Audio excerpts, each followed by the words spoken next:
Hello guys, welcome to back my YouTube channel. मैं doctor Rajesh Kumar Tiwari आज फिर उपस्थित हुआ हूं एक नए टॉपिक के साथ। आज का हमारा टॉपिक है principal of superposition of charges. ये क्या है सुपरपोजिशन ऑफ चार्जेस? इसी तरीके से आप लोगों ने वेव थ्योरी पढ़ी होगी। वेव थ्योरी में भी प्रिंसिपल ऑफ सुपरपोजिशन निकाला गया है। उसमें क्या करते हैं, डिस्प्लेसमेंट जो इक्वेशन निकलती है उनका हम वेक्टर सम करके वैल्यू निकालते थे। तो आज हम यहाँ पर क्या करेंगे, चार्ज के लिए स्टडी करेंगे। चार्ज के लिए देखिए कैसे स्टडी करेंगे। जैसे कूलाम्स लॉ, तो कूलाम्स लॉ क्या था, दो चार्ज सेपरेट रखे हुए हैं, एक Q1 है और दूसरा चार्ज Q2 है, और ये क्या है, R पोजीशन पर रखे हुए हैं। तो इनके बीच एक फोर्स लगता है, यानी कि अकॉर्डिंग टू कूलाम्स लॉ।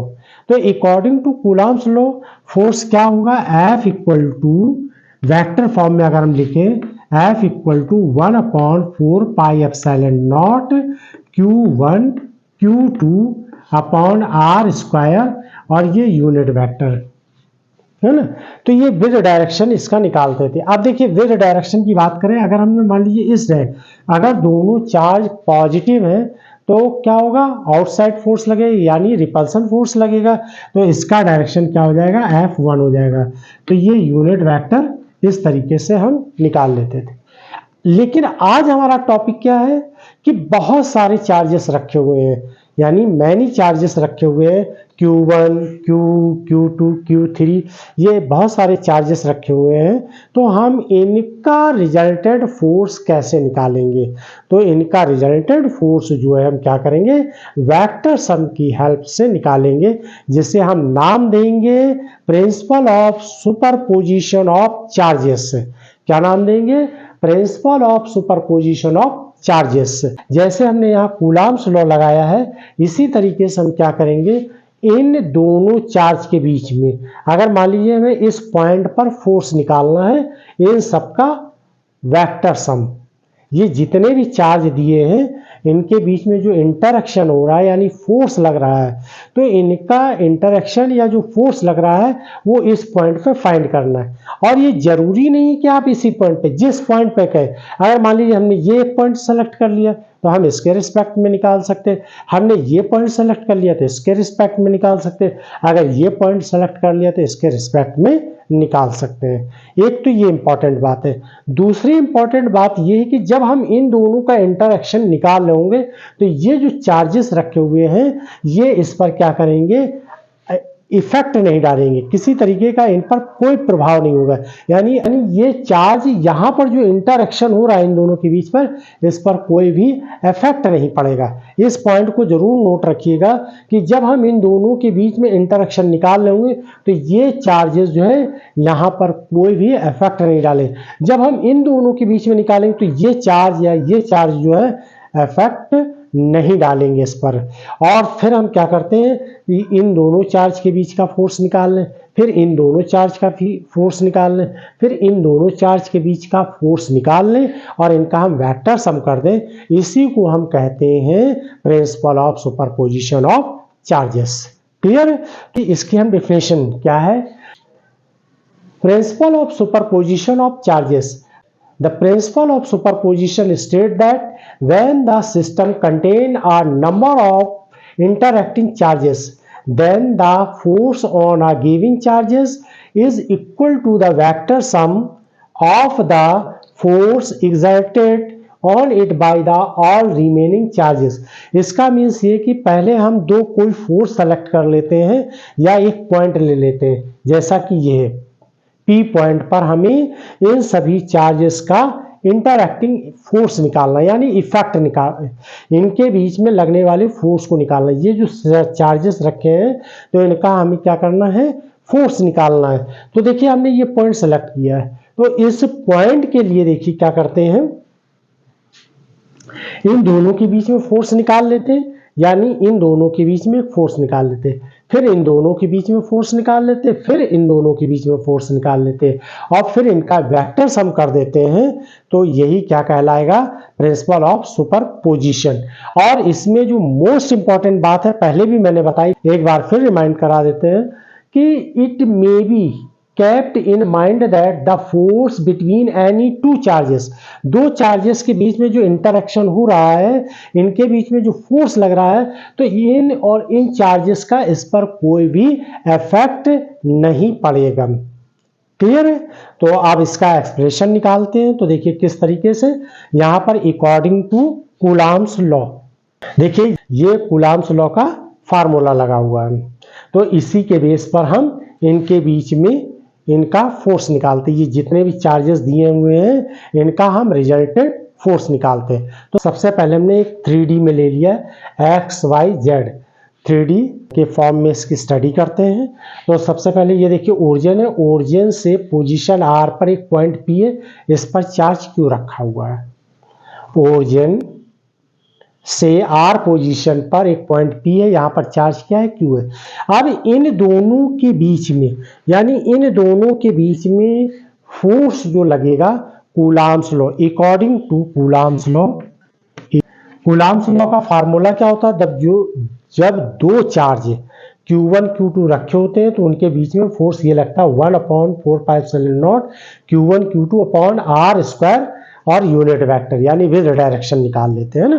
तो इसी तरीके से हम इन दोनों के बीच में निकाल लेते हैं। तो देखिए कैसे निकालेंगे, एक चार्ज ये Q1 है, दूसरा चार्ज ये क्या है, Q है। तो इनके बीच में इंटरएक्टिंग फोर्स क्या होगा, वो इस तरीके से हमने निकाल लिया। ये फोर्स हमने क्या नाम दिया, F1। देखिए ये चार्ज क्या है, Q है, यहाँ पर ऐसे क्लियर लिख देते हैं, ये चार्ज क्यों रखा हुआ है। अब देखिए वेक्टर, अगर हम वेक्टर फॉर्म में इसको निकालें तो वेक्टर ट्रायंगल के जो थ्योरम होती है, वेक्टर ट्रायंगल की थ्योरम, उसके अकॉर्डिंग क्या हो जाएगा, यहाँ पर ये हो जाएगा R माइनस R1, यानी ये पोजीशन ये इतनी निकल आई। देखिए ये R, यहां से यहां तक ये R1 है, ये R है, तो और ये वेक्टर थ्योरम के अकॉर्डिंग क्या हो जाएगा, R माइनस R1 निकल कर आ जाए। क्लियर है यहाँ तक। तो इन दोनों के बीच के फोर्स क्या लगेगा, तो फोर्स निकालते हैं अकॉर्डिंग टू कूलॉम्स लॉ। तो अकॉर्डिंग टू कूलॉम्स लॉ से जो फोर्स निकालेंगे वो क्या निकल कर आएगा, F इक्वल टू 1, इस डायरेक्शन में लग रहा है ना, तो जिसे हमने F1 नाम दिया, 1/4πε0 Q, ये चार्ज Q है, दूसरा चार्ज क्या है, Q1 है, अपॉन, और ये कितनी है पोजीशन, ये है R minus R1, vector form में लिखेंगे और यहाँ क्यूब कर देंगे R माइनस R1, यानी ये वेक्टर फॉर्म में लिख देते हैं। क्लियर है। ये तो हमने किसके, इनके बीच में इंटरेक्शन निकाला, और मैंने एक कंडीशन बताई थी कि जब हम इनके बीच में इंटरेक्शन निकाले, जब इन दोनों चार्ज के बीच में फोर्स निकालेंगे तो इन चार्ज का इस पर कोई भी इफेक्ट नहीं होगा, तब इन दोनों चार्ज का इस पर कोई भी इफेक्ट नहीं होगा। क्लियर। तो ये बहुत इंपॉर्टेंट पॉइंट है। अब इसी तरीके से हम इन दोनों के बीच में निकाल लेते हैं। मान लीजिए ये वाला चार्ज पोजीशन यहां से ओरिजिन से R2 पोजीशन पे ये Q2 चार्ज रखा हुआ है, पोजीशन यानी ओरिजिन से R2 पोजीशन पर एक चार्ज Q2 रखा हुआ, तो इन दोनों के बीच में फोर्स क्या लगेगा, इन दोनों के बीच में फोर्स, तो ये मान लेते हैं कि ये फोर्स F2 होगा। क्लियर। तो इसमें भी इसी तरीके से हम ट्रायंगल वेक्टर थ्योरम लगा देंगे। तो वेक्टर ट्रायंगल थ्योरम के अकॉर्डिंग जब हम इसको निकालेंगे तो देखिए यहाँ पर क्या आ जाएगा, ये हो जाएगा R, देखिए ये ऐसे एरो लगाएंगे, ये इस तरीके से एरो लगा देंगे, तो देखिए ये ट्रायंगल बन गया कि नहीं बन गया। अब ट्रायंगल थ्योरम से यहाँ पर वेक्टर ट्रायंगल थ्योरम लगाएंगे तो क्या हो जाएगा, यहाँ पर ये हो जाएगा R माइनस R2, ये निकल कर आ जाएगी पोजीशन, यानी इन दोनों चार्ज के बीच की ये पोजीशन निकल कर आ जाएगी। तो F2 इक्वल टू F2 ये वेक्टर फॉर्म में है 1/4πε0 Q2 upon R minus R2, और यहां पर ये क्या है, ये इसका मैग्नीट्यूड है, और ये R माइनस R2, और ये वेक्टर फॉर्म में पोजीशन लगा दी, ये निकल कर आ गई वैल्यू। क्लियर है यहां तक। इसी तरीके से मान लीजिए बहुत सारे चार्जेस हो, हम थर्ड चार्ज का भी निकाल लेते हैं, फिर बहुत सारे चार्ज की बात करते हैं। अब मान लीजिए इन दोनों के बीच में निकालना है, इसके और इस चार्ज के बीच में निकालना है, तो यहां पर देखिए अब क्या हो जाएगा, ये डायरेक्शन इस तरीके से ये F3 फोर्स हो जाएगा। क्लियर है? तो ये इसी तरीके से सिमिलरली हम F3 भी निकाल लेंगे। तो थर्ड फोर्स के लिए फार्मूला क्या लिखेंगे? F3 equal to 1/4 pi epsilon nought Q3 upon R minus R3, और ये जो है इसका मैग्नीट्यूड लिखेंगे पावर 3 R माइनस R3, और ये इस तरीके से निकाल। क्लियर? तो सिमिलरली अगर कोई हम बहुत सारे जब यहाँ पर चार्जेस ले रहे हैं तो उसमें से मान लीजिए कोई एक चार्ज लेते हैं तो उसको किस तरीके से लिखेंगे? ith नंबर चार्ज के लिए अगर हम निकालें, ith चार्ज के लिए बात करें, चार्ज QI चार्ज के लिए निकालेंगे तो इसके लिए फार्मूला क्या हो जाएगा? Fi 1/4 pi epsilon not QI upon R minus RI, और ये क्या हो जाएगा? इसका मैग्नीट्यूड निकालेंगे और यहाँ पर R माइनस RI ये वैल्यू निकाल कर आ जाएगी। तो ये हमने इसको जर्नल फॉर्म में लिख लिया। ये क्या है? हमने इसको जर्नल फॉर्म में लिख लिया। क्लियर है ना? तो अब इनका हम नेट फोर्स क्या होगा? इसका नेट फोर्स, ये जितने भी चार्जेस हैं इनका रिजल्टेंट फोर्स क्या होगा? यानी net force equal to F equal to F1 plus F2 and so on Fn। Number of charges कितने? n है, तो उनके बीच में लगने वाला फोर्स क्या हो जाएगा? Resultant force F equal to F1 F2 F3 Fn, इस तरीके से। तो देखिए F1 चार्ज क्या है? F equal to F1 charge. तो देखिए F1 चार्ज ये दिया हुआ है कि नहीं दिया है, और F2 चार्ज की वैल्यू यहाँ पुट कर दीजिए। इसी तरीके से Fn की वैल्यू पुट कर देंगे। तो फाइनली हम रिजल्ट इस तरीके से उसको लिखेंगे यहाँ पर 1/4 पाई एप्सिलॉन नॉट